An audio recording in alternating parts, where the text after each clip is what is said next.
मैं इसे चेतना की यात्रा क्यों कहती हूँ? क्या है ये आखिर चेतना? ये कैसे काम करती है? कौन है ये चेतना? कौन है ये? क्या है ये कॉन्शसनेस? क्या है ये अध्यात्म?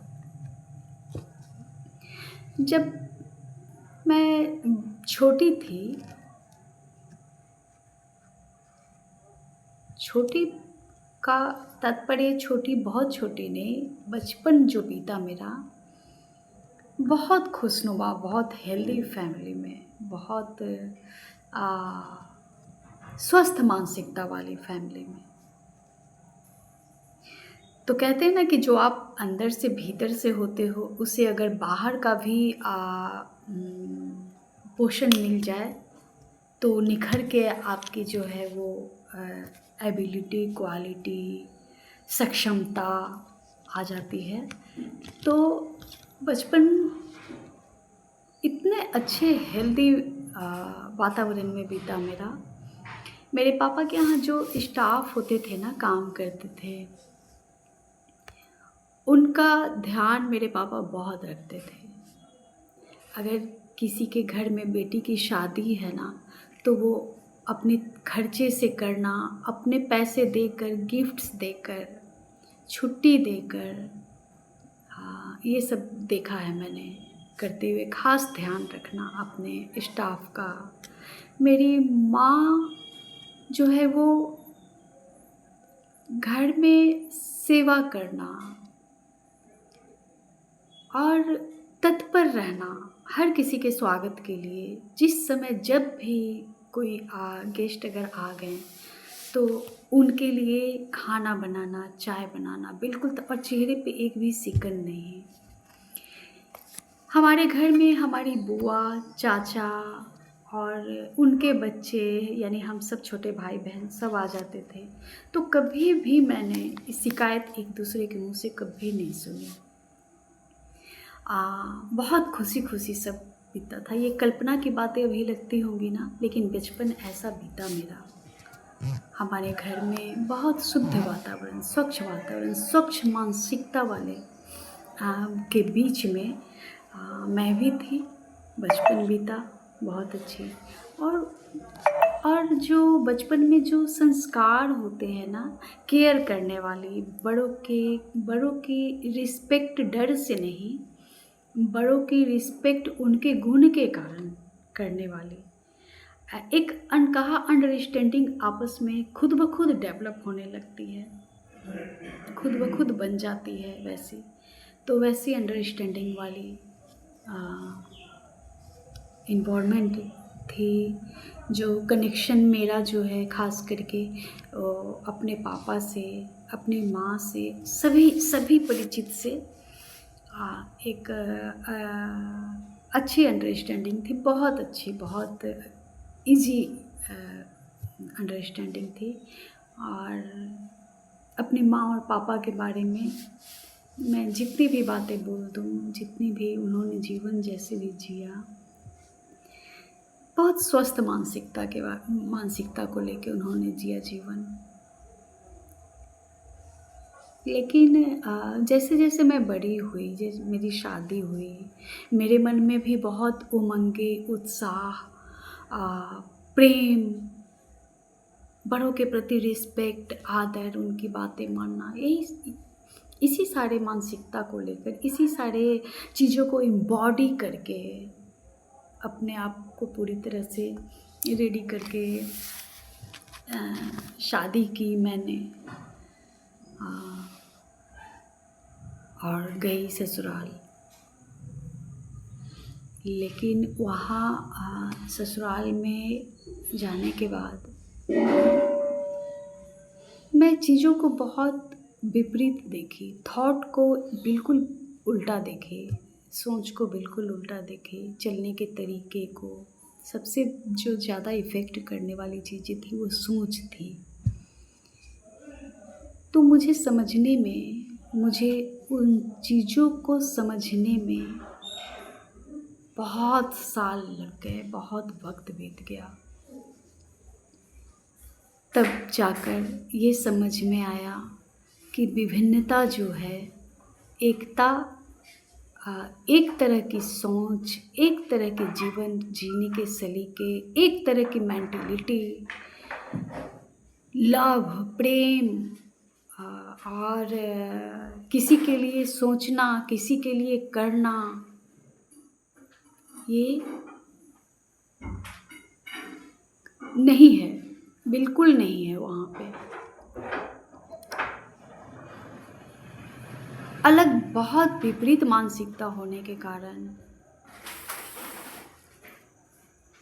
बहुत भिन्नता, आपस में एक दूसरे में ही भिन्नता, मेंटालिटी मैच न करना, इन सारी चीज़ों से गो थ्रू होते हुए, समझते हुए, जब ये चेतना जागी ना, और चेतना कौन है, क्या है, चेतना शक्ति है जिन्हें परा विद्या कहते हैं। जब वो चेतना, जब वैसे जीवन हो, वैसी जब ऊर्जा इम्बॉडी करती हो ना किसी मानव के शरीर में, तो ऐसा नहीं है कि आप अकेले हो। प्रति पल, प्रति क्षण आपको कोई देख रहा है, कोई समझ रहा है, उसे किस ओर ले जाना है, उससे क्या करवाना है, ये उसे बहुत पता है, हमें पता नहीं होता। तो इन सारी चीज़ों को समझते समझते कि आखिर सच क्या है, फिर इतना ज़्यादा उलझ पड़ा ना ये शरीर, ये दिमाग, इतना उलझ पड़ा दिमाग कि कहीं खोजने लगा कि आखिर सही क्या है, गलत क्या है, सच क्या है, झूठ क्या है, कैसे कैसे बिहेव करने से, कैसे चलने से, किस प्रकार चलने से शांति बनी रहेगी, प्रेम बनेगा, बढ़ेगा, एक दूसरे के प्रति अंडरस्टैंडिंग बनेगी, क्या करना होगा। फिर जो जो समझ में आता गया ना, जो संस्कार मिले थे, वो करती चली गई, करती चली गई, करती चली गई। लेकिन उन सब चीज़ों को करते करते, देते देते, मेरे अंदर जो भी चीज़ भरी गई थी बचपन से, या जो भी मैंने पूर्व जन्म के संस्कार को लेकर जन्म लिया था, सिर्फ प्रेम को जानना, अंडरस्टैंड, बिना बात किए, बिना बोले, अपने पापा के, अपने माँ के, अपने भाई बहनों के, अपने जो भी अपने, उनके बातों को समझ जाना, और वो चीज़ तुरंत उपस्थित कर देना उनके सामने में। अगर किन्हीं को प्यास लगी है ना, तो उनके बोलने से पहले एक गिलास पानी ले जाकर खड़े हो जाना, दे देना। जितने भी रिलेटिव्स थे, जितने बड़े पापा, भाई बहन, बुआ, फूफा, उनके बेटे बेटी, हम सब भाई बहन, बहुत बहुत अच्छी अंडरस्टैंडिंग के साथ साथ बहुत मज़े करना, बहुत इन्जॉय करना। नहीं जानती थी कि स्ट्रेस क्या होता है, टेंशन क्या होती है, परेशानी क्या होती है, क्योंकि सभी एक ही एनर्जी लेवल पे थे उस वक्त जब मेरी शादी नहीं हुई थी, बचपन से लेकर 18 वर्ष की उम्र तक। बिल्कुल नहीं जानती थी, और भेद नहीं जानती थी, मतभेद नहीं जानती थी, शिकायत नाम की चीज़ कानों में कभी पड़ी नहीं थी। जैसे होता है ना, हर परिवार में बुआ की शिकायत हो रही है, तो मेरी माँ अपनी नंद की शिकायत कर रही हैं, सास की शिकायत कर रही हैं, ये सब सुनी तक नहीं थी मैंने कभी नहीं सुनी, ना अपनी माँ के मुँह से, ना बुआ लोग के मुँह से, ना मामा मामी, जितने भी रिलेटिव्स होते, कभी किसी के मुँह से उस शिकायत नहीं थी उस समय। तो ये स्वच्छ मानसिकता में जीवन जीने के बाद जब दूसरे जीवन में पदार्पण हुआ ना मेरा, तो जब सामने आने लगी चीज़ें ना, कि किस तरह से हेट की पराकाष्ठता क्या होती है, नफ़रत की पराकाष्ठता, इनसिक्योरिटी क्या होती है। अगर सामने वाला परफेक्ट है तो उससे इनसिक्योरिटी कितनी पैदा हो जाती है, तो फिर उसे कितना ज़्यादा नीचे गिराया जा सकता है, कितना नीचे गिराया जा सकता है। अभाव क्या होता है, अभाव देना क्या होता है, इन सारी चीज़ों की जितनी दुनिया के जो जिन्हें माया झमेला कहते हैं ना, उन सारी चीज़ों से जब अ, धीरे धीरे वास्ता पड़ने लगा ना, तो मन में एक प्रश्न जगे कि आखिर ये जो बचपन में जो संस्कार मिला, ये जो मेरे माता-पिता के द्वारा मुझे संस्कार मिला या जो मैं जिस माहौल में मेरा पालन-पोषण हुआ, तो वो सच था या ये सच है? तो फिर कैसे चला जाए? तो फिर वही ले देकर अ जो संस्कार मिले थे और जो मेरे मन में ऑलरेडी जो बचपन पूर्व जन्म के संस्कार को लेके पैदा हुए कि प्रेम प्रेम बढ़ाओ, प्रेम करो, सेवा करो, रिस्पेक्ट करो, ये सब करने से अ, आपको ये प्राप्त हो जाएगा, क्योंकि मैंने भी यही सुना था, यही समझा था कि प्रेम से हर कुछ जीता जा सकता है, प्रेम से दुनिया जीती जा सकती है, यही सुना था मैंने भी। तो जब ये प्रश्न होने लगा ना मन में कि क्या सही है, क्या गलत है, क्या प्रेम से नहीं जब जब जब बिल्कुल मैं खाली हो गई ना, देते-देते, करते-करते, जब मेरे शरीर की वज़न मात्र 28 केजी की रह गई ना, बहुत हेल्दी थी, 28 केजी की रह गई। मैं करती गई, लेकिन मैं अ, कभी भी अ, पात्र नहीं बन पाई उन लोगों के सामने जिनके सामने मैंने समर्पण किया था। मैं कभी पात्र नहीं बन पाई उन लोगों के मन को समझने के लिए मुझे पूरे जीवन को खर्च करना पड़ा। 18 की एज से लेकर आज 42-48 के एज तक सभी चीज़ को खर्च करना पड़ा। तो जब आपके पास से जब आपकी मेंटालिटी जब इस स्टेज पर आ जाती है कि आपको जो आपने सीखे, जो किताबी बातें भी सीखी, जो आपने पढ़ाई की है बचपन, तो वो क्या है, सच है या गलत है? क्या सेवा से जीती जा सकती है? क्या प्रेम से जीता जा सकता है? क्या अपने आप को ख़त्म करके क्या खुश किया जा सकता है अपने परिवार को? अपने माता-पिता समान इन-लॉज़ को, क्या पूरी फैमिली को? तो मैं नहीं कहती कि सभी लोग वैसे होते हैं, अब तो बहुत जागरूक हो गए हैं सभी लोग, और डिपेंड करता है मेंटालिटी, परवरिश, स्थान का महत्व बहुत बतलाया गया है। क्योंकि स्थान को कृष्ण ने भी कुरुक्षेत्र के लिए स्थान चुना था, युद्ध के लिए कुरुक्षेत्र का स्थान चुना था। तो मुझे ये सारी चीज़ समझ में फिर आने लगी कि नहीं, कोई भी चीज़ सही नहीं था। जो बचपन में मुझे संस्कार मिले थे माता-पिता के द्वारा, अपने परिवार के द्वारा, वो भी बिल्कुल सही नहीं थे। और जहाँ ये मैं डील कर रही हूँ, जहाँ जिस संस्कार को लेकर मैं सोच रही हूँ कि मैं एक दिन सबके दिल को जीत लूँगी, ये भी गलत है। जो सामने वाले हैं, उनके सारे थॉट्स तो और ज़्यादा एकदम बिल्कुल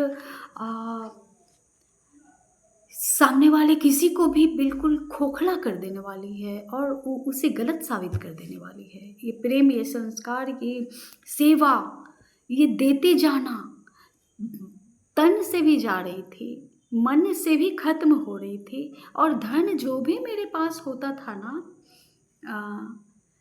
जो मिलते थे मम्मी-पापा को या बच्चों के हाथ में, वो भी मैं लगा दे रही थी, ख़त्म कर दे रही थी।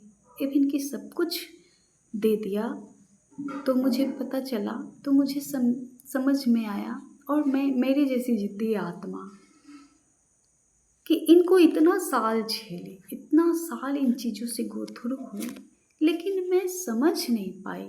मैं एक ही पढ़ाई को जो है सो बार-बार रिपीट करती रही कि प्रेम से सब कुछ जीता जा सकता है।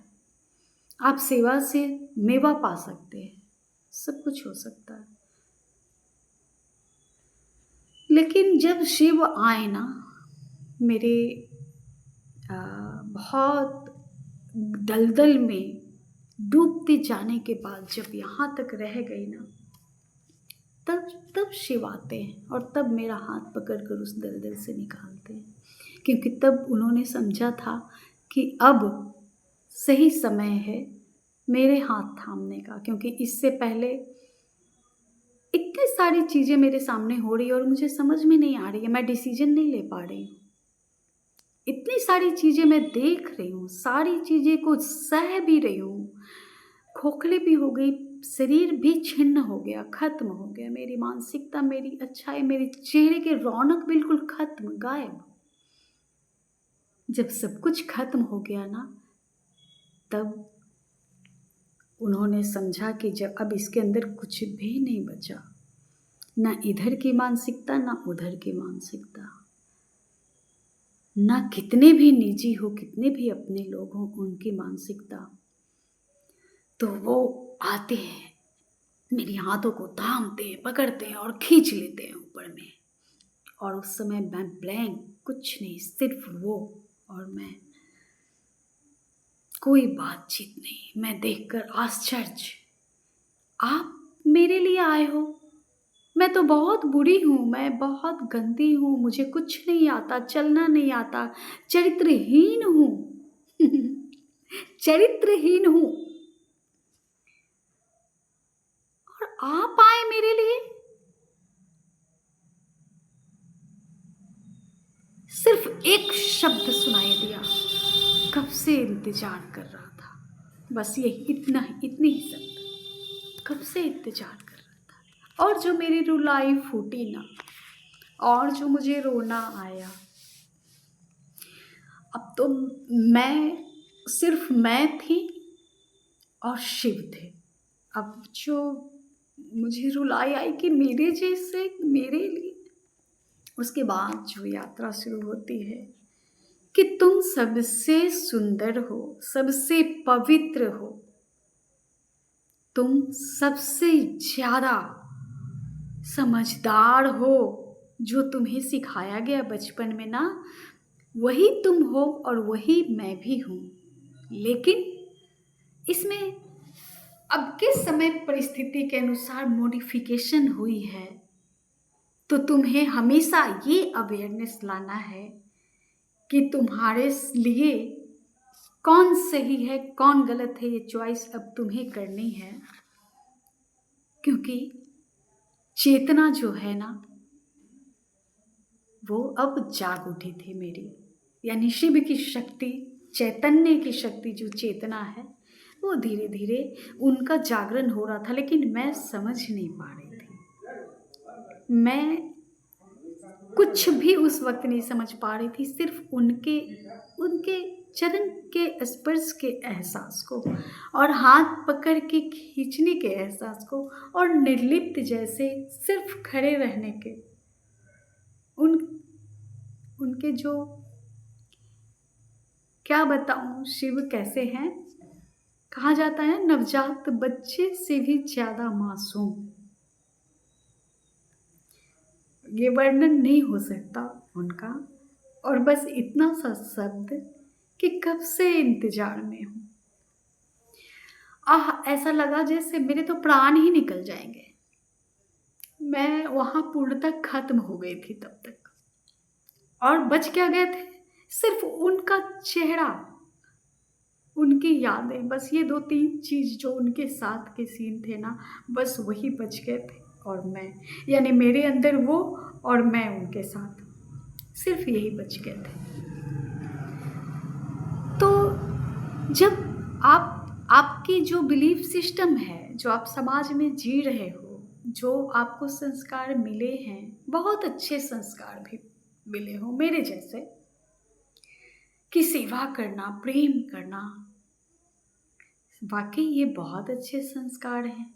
इसी से तो आज मैं हूँ और मेरे साथ वो हैं, मेरे सर्वेश्वर। लेकिन उन्होंने ये बतलाया, तो फिर तो मेरी यात्रा ही शुरू हो गई। धीरे धीरे धीरे धीरे मेरे प्रत्येक प्रश्नों के उत्तर देते गए और आज मेरे मन में प्रश्न तो है ही नहीं, उत्तर बहुत है। अगर कोई प्रश्न करे तो सभी उत्तर है मेरे पास, लेकिन मेरे तरह ग्रहणशील शिष्य होना चाहिए, जो वो ग्रहण कर सके। वो प्रेम को जीने वाला होना चाहिए, उस समर्पण को, उस सेवा को जीने वाला होना चाहिए, जो करने के बाद फिर मन में प्रश्न उठा कि मैं कौन हूँ?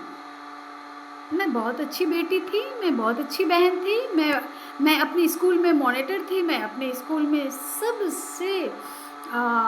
सबकी बहुत प्रिय थी। जब मैं 7th 8th में थी ना, तो 10th के जो दीदी लोग थी ना, जो वो लोग बुला कर बातें करती थी मेरे से, और वो सारे जितने भी रिलेटिव्स थे ना, उन सब में मैं बहुत अच्छी और बहुत लायक। और अचानक से शादी होने के बाद जब मैं बिल्कुल भिन्न प्रकार के कल्चर में, कास्ट एक ही थी लेकिन मेंटलिटी के कल्चर जो है, भिन्न प्रकार के कल्चर में जाने के बाद ना, वो भी बहुत अच्छी एक्सपीरियंस थी। मैं किसी की शिकायत नहीं करूँगी यहाँ पर, मैं नहीं चाहती कि किसी की शिकायत सुनूँ भी, और मेरे सामने कोई करेगा तो मैं बर्दाश्त भी नहीं करूँगी।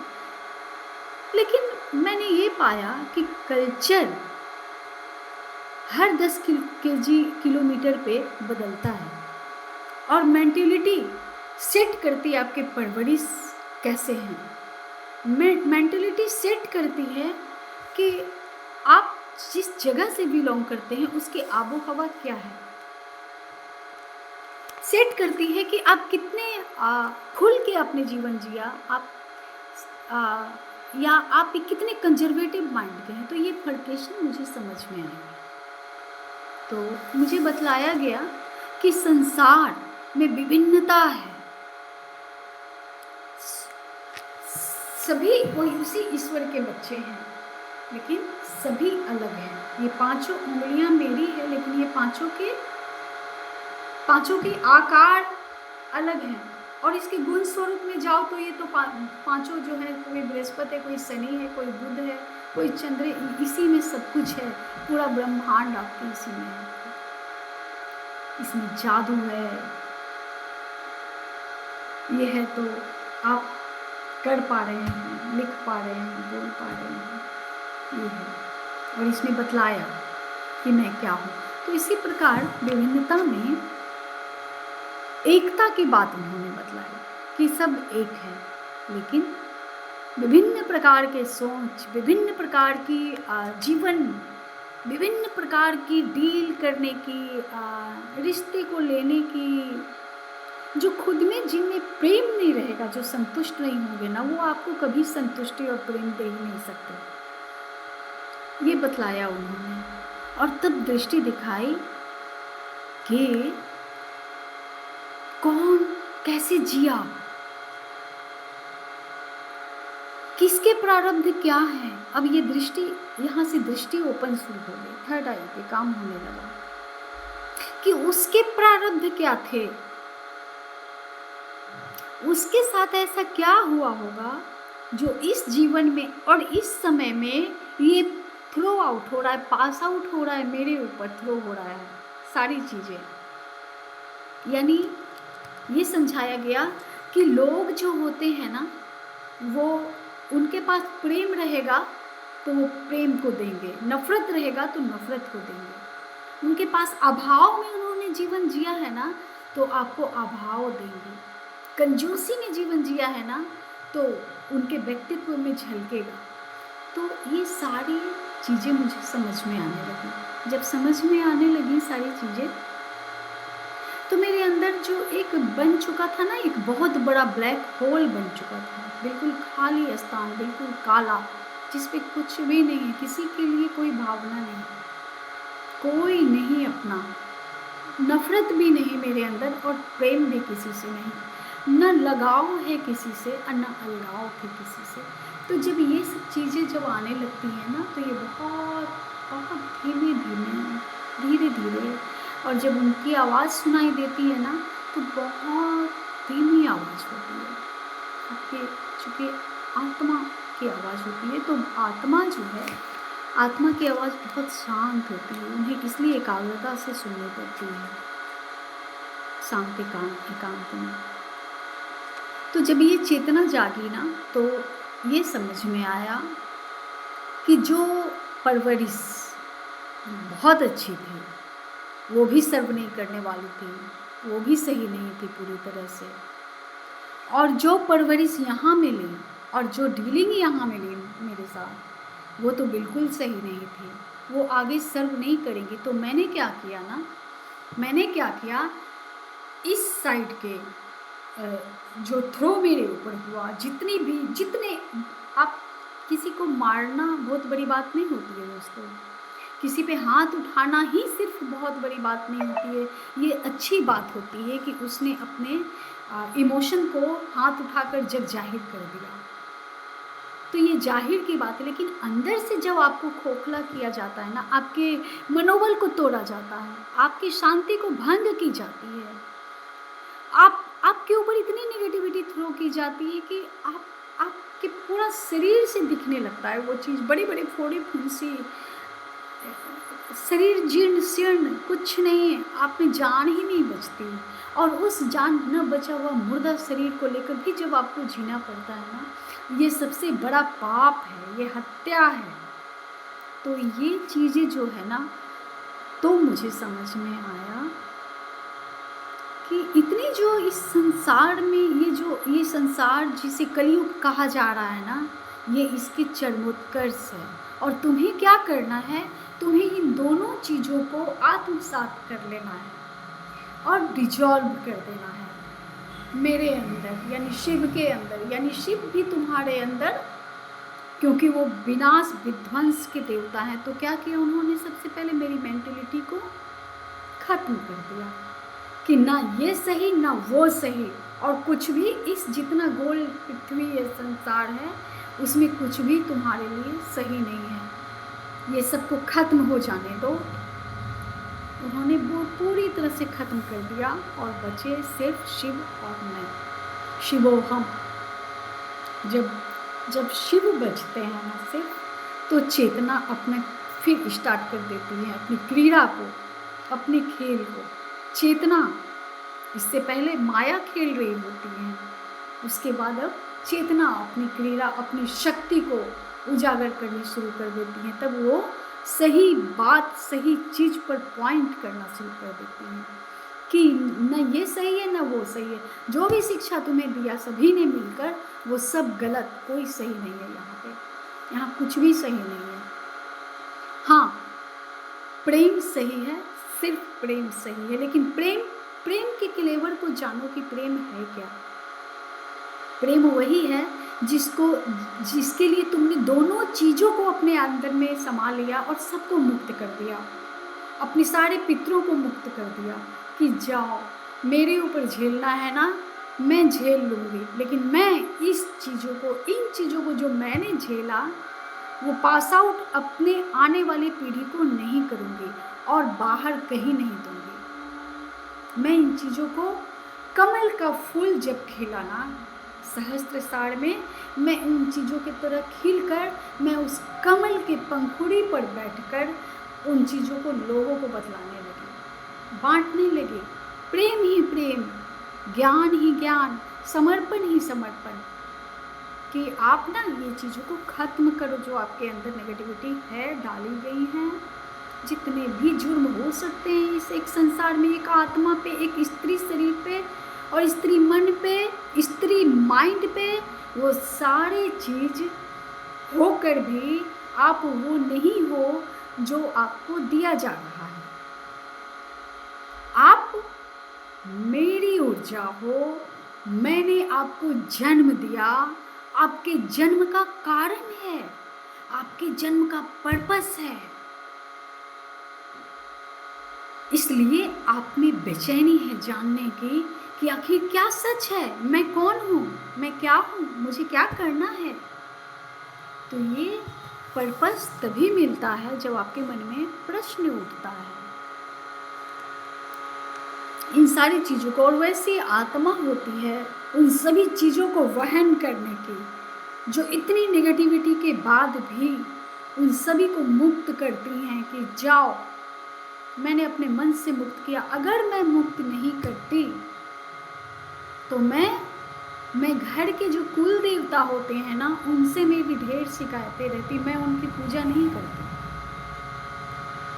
मैं ये जो पूर्वजों के मकान है ना, मैं उन्हें स्वर्ग नहीं बनाती, जबकि कुछ भी नहीं था यहाँ पे।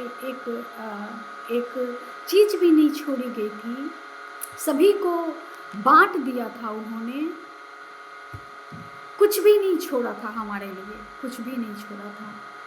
तो मैं उन चीज़ों को स्वर्ग बनाकर फिर से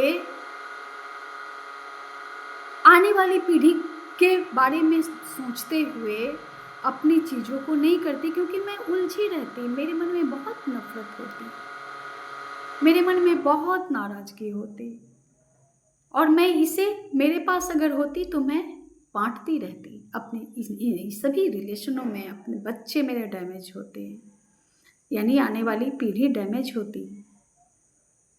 तो मेरे मन में मेरे शिव ने करवाया, अपने सबसे पहले अपने कुल देवता को प्रसन्न करो। मैं मुस्कुरा देती कि कुल देवता को प्रसन्न करो, इन्होंने किया क्या है मेरे लिए, मेरे बच्चों के लिए, मेरे परिवार के लिए इन्होंने क्या किया, कौन सा स्टेप लिया। जब सब कुछ लूट रहा था, बिक रहा था, बढ़ रही थी, तो आप चुपचाप देखते रहे। तो कुल देवता आ गए सामने और बोलते हैं, मैं तुम्हारे ही इंतजार में था, मैं तुम्हारे आश्रित हूँ। अब कितनी बड़ी बात है, ये कितनी बड़ी बात है मेरे लिए कि वो मेरे आश्रित है। अब अपना कहाँ है घमंड, कहाँ है वो काली ऊर्जा मैं कहाँ रखूँ, अब तो है नहीं ना। अब तो अब जो इस याचना में, जब मैं कुछ नहीं हूँ फिर भी कुलदेवता भी बोल रहे हैं, तो मैंने वहाँ भी सब कुछ खत्म कर दिया। मेरे मन में अब शिव ने कोई प्रश्न नहीं रहने दिया, और उसके बाद मैं प्रतिदिन मन से उनकी सेवा पूजा करने लगी और कहने लगी कि आपका काम था, आप संभालो, मैं अपना काम कर रही हूँ, मैं ईश्वरीय काम में सहायक हूँ। अगर आप ईश्वरीय काम करते हो और आपको करना होगा तो आप संभालो, आप करो, आप अपने क्षेत्र का काम करो, मैं अपने क्षेत्र के काम करूँगी। बहुत खुश, बहुत प्रसन्न हुए, बहुत संतुष्ट। उन्होंने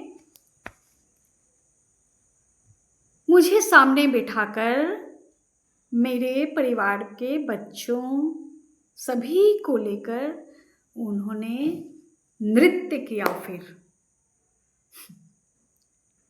और मैं वहाँ भी मेरी नज़र, देखिए दृष्टि क्या थी, मैं चुपचाप सामने कुर्सी पे बैठ के खुली आंखों से देख रही हूँ, और मेरी नज़र थी इस तरह देखते हुए कि आप हंस लो, नाच लो, गा लो, आप तो खुश हो, लेकिन मेरा क्या। फिर भी मेरे अंतरात्मा में ये बात बोल रही थी। तो फिर मुझे क्या जवाब आया, तुम्हारे ही तो कारण। तो चेतना जो होती है ना दोस्तों, जो शक्ति होती है ना, वो आपको जब आप नहीं रहने देती ना, जो आपको आवरण जो उठाया गया, जन्म का संस्कार दिया गया, या जो दुनिया ने आप पे उठा दिया, या जितना आपके अपने निजी से निजी संबंधों ने जो इस आवरण को आपके ऊपर डाल दिया, चेतना इन सब में से कुछ भी नहीं है, यहाँ है ही नहीं। वो परा विद्या है, वो परा विद्या जब उतरती है ना, और तब उतरती है पात्र के आत्मा में। तो पात्र के आत्मा में जब उतरती है ना, तो वो बतलाती हैं कि तुम क्या हो, तुम क्या हो,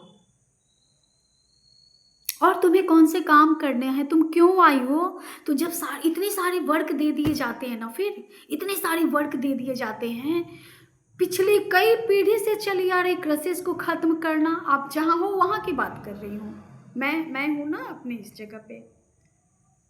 मैं अपने ससुराल में, तो जितने क्रेसेस चली जा रही है ख़त्म करना, और जितने जो पुण्य आत्मा भी होंगे उनका साथ भी आपको मिल जाता है, सहयोग मिलती है।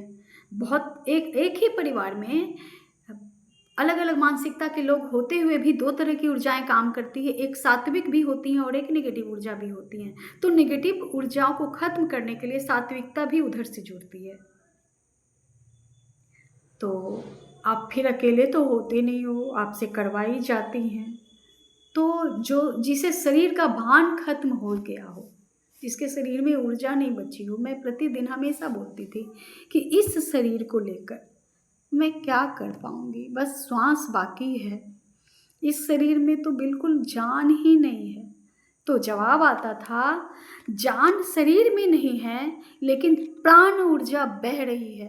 और वो महसूस होती थी कि इतना कार्य कर जाऊं, इतना कार्य करते रहूं, कितने सारे काम दे दिए गए, सभी कुछ डिजोल्व करना, एक एक चीज एक एक परत को सफाई करना, अब कितना काम होता है कि आपके पूर्वज के क्रसेस को भी खत्म करना आपके हृदय से, और उसके लिए आपको शरीर, आत्मा, दिमाग, बुद्धि, मन, हृदय पवित्र करके सभी चीज़ में सबके लिए प्रार्थना करना।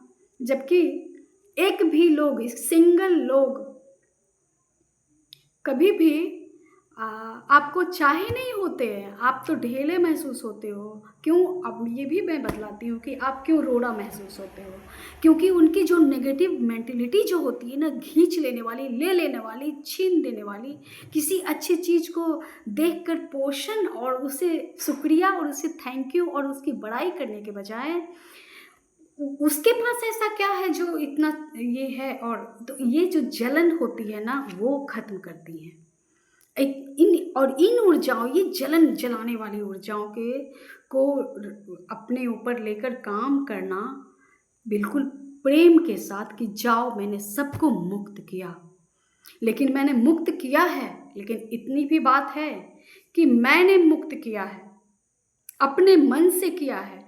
किसी के कर्म किसी को नहीं छोड़ते हैं, सभी को अपने अपने कर्मों के फल मिलते हैं और सभी को मिलेंगे कर्मों के फल, चाहे वो जो भी हो। अगर आप सत्यनिष्ठ हो ना, अगर आपके अंदर प्रेम की ऊर्जा है, आपके अंदर बिल्कुल सेवा भावना है, आपने किया है, अपने शरीर को भी खत्म करके उस जगह अपनी ऊर्जा दी है, उन चीज़ों को बढ़ाने के लिए ऊर्जा देते गए हो ना, तो आपकी ऊर्जा इतनी ऊर्जान्वित है ना कि आपकी ऊर्जा के आगे कोई नहीं टिकेगा, कोई नेगेटिविटी नहीं टिकेगी, किसी की मानसिकता, गलत मानसिकता नहीं टिकेगी। इवन कि आपके सारे वैसे रिलेशन एकदम खत्म हो जाएंगे, वो आ नहीं पाएंगे, वो आपके घर के ऊपर पैर नहीं रख पाएंगे जिनकी मानसिकता गंदी होगी। तो इन सब चीज़ों की जो चेतना है धीरे धीरे बतलाया गया। और उसके बाद भी जो आना चाहेंगे, जिनके दिल में प्रेम का और जिनके दिल में पश्चाताप का, जब वो उस अपने ब्लॉकेज को खत्म करके जब वो आना चाहेंगे ना, तो ये द्वार तो हमेशा खुला रहता है। आप लोगों के साथ भी है यही बात साधकों। बिना साधना का पाथ बहुत मज़े का जीवन जीने वाले माया में उलझे लोगों में के लिए नहीं है। वो तो ढूंढ रहे हैं, मृग बने हुए हैं, इधर भाग रहे हैं, उधर भाग रहे हैं, लेकिन उन्हें भी नहीं पता कि कस्तूरी जो होती है ना, वो मृग के अंदर होती है। जिस दिन अपनी खुशबू पता चल जाएगी ना, वो भी भागना बंद कर देंगे। लेकिन ये सभी के साथ तो होती नहीं है, क्योंकि उन्होंने मल का आवरण को ओढ़ रखा है, मल आवरण से आच्छादित हैं। तो चेतना वहाँ नहीं फूटती है, वहाँ पे माया काम करती है। फिर उलझे रहो ना आप जेलसी में, क्रोध में, अहंकार में, अहम में, मैं सही हूँ, और दलीलें देते रहो। बहुत दलीलें होती हैं, बहुत है। आपकी चेतना आपको उन सारी दलीलों से अलग कर देती है। जाओ, मुझे तुम्हारे कोई दलील से ही मतलब नहीं है। मुझे तुम्हारे किसी एक्सक्यूज से भी मतलब नहीं है, तुमसे मतलब नहीं है। मैंने मुक्त किया, जाओ, मैंने मुक्त किया, सबको मुक्त किया और मैं मुक्त हो गई। मैं मुक्त हो गई, मैं मुक्त हो गई, मुक्त हो गई। इसलिए इतना काम किया, अपने ऊपर साधना करनी पड़ती है, तपना पड़ता है। प्रत्येक आग में कहते हैं ना, नर्क कहीं दूसरी जगह नहीं है। मर के इंतजार करते हो ना कि नर्क होता है, स्वर्ग होता है, कहीं नहीं, इसी धरती पे, इसी जीवन में है। आपके द्वारा चुने हुए चुनाव को लेकर ही नर्क और स्वर्ग है। हम चूज करते हैं उस जीवन को। प्रारब्ध भी होता है। मैं शायद वादा करके आई थी कि मैं हर हाल में अपनी जागृति को चुनती हूँ। चाहे मुझे अब इस एक जीवन में कितने भी जीवन को जीकर उस त्रास को भोगना पड़े, फिर भी मैं इस जीवन में अपनी जागृति को प्राप्त करूँगी और मैं अपनी चेतना को पुनः प्राप्त करूँगी। अपने चैतन्य को और अपनी चेतना को अपने भीतर ही प्राप्त करूँगी। तो चेतना ये होती है कि आपको वो ऐसी विद्या है ना कि वो आप सुनकर, देखकर नहीं, मेहनत करनी पड़ती है अपने ऊपर। आत्म मंथन करना पड़ता है। जैसे समुद्र में मंथन हुआ तो रत्न निकला ना, बहुत सारे, वैसे आत्म मंथन करनी पड़ती है। और जब मंथन करती तो सबसे पहले क्या निकलता है? हलाहल विष निकलता है, और उस विष को भी यहाँ धारण करना पड़ता है। और वाणी से ना आपके हृदय तक पहुँचा, ना आपके नीचे के अंगों को डिस्ट्रॉय किया, आपके हृदय तक भी नहीं पहुँचा, क्योंकि उसे आपने यहाँ पर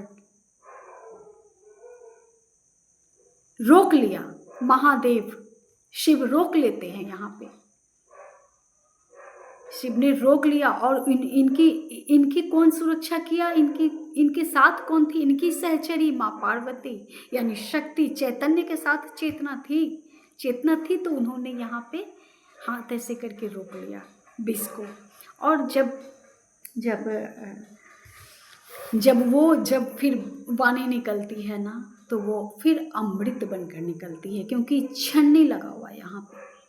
ये छन कर निकलती है वाणी। ना आप अंदर जाने देते हो, ना आप हृदय पर लेते हो किसी भी तरह के बात को, किसी को भी, चाहे वो बातें हों, चाहे बड़े से बड़े आपके ऊपर नेगेटिविटी थ्रो की गई हो, जितनी भी तांत्रिक क्रियाएं होती हो, कुछ भी, इतनी हैवी नेगेटिविटी से बड़ी तांत्रिक क्रियाएं क्या हो सकती है कि कोई लगातार सोचे कि इसे ख़त्म करना है। चाहे वो दृश्य ऊर्जा हो, दृश्य आदमी के रूप में उसकी एनर्जी हो, कोई असर नहीं होता। मेरे ऊपर तो कोई असर नहीं हुआ। मैंने झेला है, लेकिन झेला है, सबकी नेगेटिविटी को झेला है। मेरे शरीर छिन्न जिन्न होता है, लेकिन आत्मबल इतनी स्ट्रांग हो गई ना, उस चेतना के साथ, उस चैतन्य के साथ आत्मबल इतने स्ट्रांग हो गई ना कि कोई असर नहीं होने वाला, किसी की नेगेटिविटी की कोई असर नहीं होती। तो इसलिए ये चेतना की यात्रा है। इसलिए ये चेतना की यात्रा, जब आप जागृत हो जाते हो ना, जब अपनी चेतना में लौटते हो ना, तो आपको अपनी शक्ति का पता चलता है। वो शक्ति जो आप ही हो, आप ही के अंदर है। 10 महाविद्या, उसके बाद माँ पार्वती। क्यों? क्योंकि शिव मिल गए उनको, शिव मिल गए। इसलिए पता, उन्होंने बतलाया कि देवी, हे देवी, तुम्हारे हर स्वरूप मुझे प्यारे हैं, अति प्रिय हैं। चाहे तुम काली हो, छिन्न मस्तिका हो, बगलामुखी हो, धूमावती हो, त्रिपुर सुंदरी हो, जितनी भी महाविद्याएं, वो प्रत्येक स्वरूप शिव को प्रिय है। उनकी अर्धांगिनी के, उनकी पत्नी के प्रत्येक स्वरूप शिव को प्रिय है। और सब महाविद्याएं हैं, और उन्होंने बतलाएं कि ये तुम दुखी मत हो इससे, तुम ही तो महाविद्या हो। ये तुम्हारे ही सारे जो ऊर्जा है अंदर में, जो काम करती है, ये इनका ये स्वरूप है, ये नाम है। वो पड़ा विद्या है, पड़ा पड़ा विद्या, पड़ा पड़ा विद्या। पड़ा पड़ा विद्या कब प्राप्त होती है? पड़ा पड़ा विद्या साधना, साधना से प्राप्त होती है। बोलो, वीडियो बहुत लंबी हो गई। आज मैंने अपने जर्नल को नहीं पढ़ा है। आज मेरी ऐसी ही सत्संग वाली वार्ता चलती रहेंगी। मिलती हूँ आपसे नेक्स्ट वीडियो पे। और हाँ दोस्तों, आप लोगों को अगर अच्छा लगता हो ना, आत्मा को छूता हो मेरी वाणी, मेरी यात्रा, मेरे सत्संग, तो आप लोग लाइक कीजिएगा, कमेंट कीजिएगा, सब्सक्राइब कीजिएगा, क्योंकि मुझे बहुत अच्छा लगेगा आप लोगों के कमेंट मिलेंगे तो मेरी भी चैनल ग्रो होंगी और मेरी चैनल मोनेटाइज होंगी। मेरी चैनल मोनेटाइज होंगी तो मुझे आर्थिक सुरक्षा भी मुझे मिलेगी, मेरी मेहनत के द्वारा आर्थिक सुरक्षा मिलेगी। वैसे तो मैं हीलर हूँ, लेकिन मैं किसी चीज़ के पैसे नहीं लेती। आज्ञा भी हुई है कि पैसे लिया करो, तो अब इस पे मैं काम कर रही हूँ। लेकिन मैंने बहुत फ्री सेवा ही दी है अभी तक। जिनको भी ज़रूरत पड़ा, जो भी मेरे पास आए ना, जिन्होंने मांगा, उन्हें मैं इनकार नहीं कर पाती। और संजोग ऐसा होता है ना कि जो आते हैं ना बहुत मजबूर होते हैं, उनके पास वो नहीं होता पैसा कि मुझे अच्छा लगे लेने में। इसलिए मैं चाहती हूँ कि ये एक माध्यम है यूट्यूब, जिस पे आप लोग सुनते हैं, अच्छा लगता है तो आप लोग इसे पैसे नहीं देने हैं, आप लोगों को ये मुफ्त आप लोग कर सकते हैं। सब्सक्राइब कीजिए, कमेंट कीजिए, लाइक कीजिए, और क्या होता है जो भी होता है आप लोग समर्थन करेंगे तो ये चैनल ग्रो होंगी, मोनेटाइज होंगी और आध्यात्म की खुशबू फैलेगी। ओम नमः शिवाय।